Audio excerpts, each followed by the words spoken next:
Har doim ko'chadan qimmatga sushi olaverib, eng ko'p pulimni shunga sarflab yuboribman.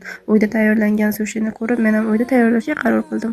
Birinchi guruch va tovuqni qaynatishga qo'yib olamiz va guruchga solinadigan suvni tayyorlab olamiz. Yarim stakan suvga 2 qoshiq shakar solib olamiz.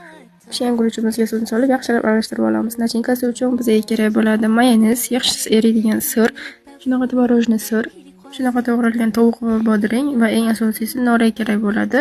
Menda sushi o'rash uchun taxtachasi bo'lmaganligi uchun oddiy paketda o'rab oldim. Osonroq bo'lishi uchun kremini shunaqa qopchida chiqarib olamiz.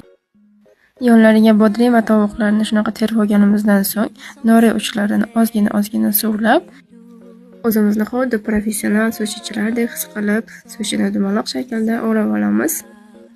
Kesishda o'tkir pichoq yordamida 8 ta bo'laklarga bo'lib olamiz va orada ta'mini ko'rish uchun 1-2 bo'lak yeb olamiz. Menda 60 ta rol chiqdi. Oxirida ustiga sir va mayonez aralashtirib, qoshiq yordamida shunaqa surtib chiqamiz. Ishonib aytib olamanki, tayyorlatganingizni o'zida yo'q ishtahani ochib yuboradigan zapechoniy rolni bir marta tayyorlab ko'rsangiz, boshqa ko'chadan sotib olmaysiz.